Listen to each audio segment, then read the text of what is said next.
Hi welcome back to my YouTube channel. ಇವತ್ತಿನ ವಿಡಿಯೋದಲ್ಲಿ ನನ್ನ ಪರ್ಸ್ನಲ್ 30 ಡೇಸ್ ಹೇರ್ ಕೇರ್ ರುಟೀನ್ನ ನಾನು ನಿಮ್ಮ ಜೊತೆ ಶೇರ್ ಮಾಡ್ತಾ ಇದ್ದೀನಿ. ಹೋಪ್ ನೀವು ಎಂಜಾಯ್ ಮಾಡ್ತೀರಾ ಅಂತ. So let's get started. Tip number 1, hair mask. ನಾನು ಮನೆಯಲ್ಲೇ ಇದ್ದಂತಹ ಬಾಳೆಹಣ್ಣು ಅಥವಾ ಫ್ಲ್ಯಾಕ್ಸಿ ಸೀಡ್ ಇದ್ದರೆ ಇದರ ಮಾಸ್ಕ್ನ ನಾನು ಮಾಡೇ ಮಾಡ್ತೀನಿ. ಇದನ್ನು ಅಟ್ಲೀಸ್ಟ್ ನೀವು ಮಂತ್ಲಿ ಒನ್ಸ್ ಆದರೂ ಟ್ರೈ ಮಾಡಬೇಕು. ಇದರಿಂದಾಗಿ ಹೇರ್ ಫಾಲ್ ಆಗಿರ್ಬೋದು ಅಥವಾ ಹೇರ್ ಡ್ಯಾಮೇಜ್ ಆಗ್ಬೋದು, ಇದನ್ನು ಕಂಟ್ರೋಲ್ ಮಾಡೋಕ್ಕಾಗತ್ತೆ. Tip number 2, hair oiling. Make sure that ನೀವು ಹೇರ್ ಆಯಿಲ್ ಮಾಡಬೇಕಾದ್ರೆ ಪ್ಯೂರ್ ಆಗಿರುವಂತಹ ಎಣ್ಣೆನ ಯೂಸ್ ಮಾಡ್ತೀರಾ ಅಂತ. ನೀವು ತಲೆಗೆ ಸ್ನಾನ ಮಾಡ್ತಿದ್ದೀರಾ ಅಂತ ಹೇಳಿದ್ರೆ 2 hours ಮುಂಚೆ ಆರೆಲ್ಸ್ 1 day ಬಿಫೋರ್ ಇದನ್ನು ಹಾಕಿ. ಹಾಗೆಯೇ ಜಾಸ್ತಿ ಎಣ್ಣೆ ಹಾಕೋದು ಕೂಡ ಒಳ್ಳೆಯದಲ್ಲ.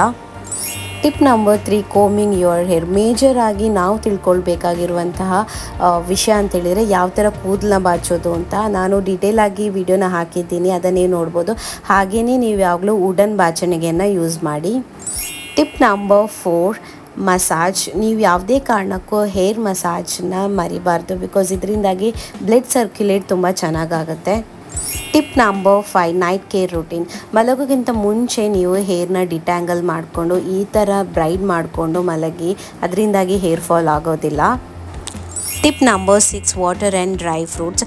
ನೀವು ವಾರ್ಮ್ ವಾಟರ್ಗೆ ಸ್ವಲ್ಪ ಚಿಯಾ ಸೀಡ್ಸ್ ಹಾಗೆಯೇ ಡ್ರೈ ಫ್ರೂಟ್ ತಿನ್ನೋದ್ರಿಂದ ನಿಮ್ಮ ಕೂದಲು ಕೂಡ ತುಂಬ ಚೆನ್ನಾಗಿ ಬೆಳೀತದೆ.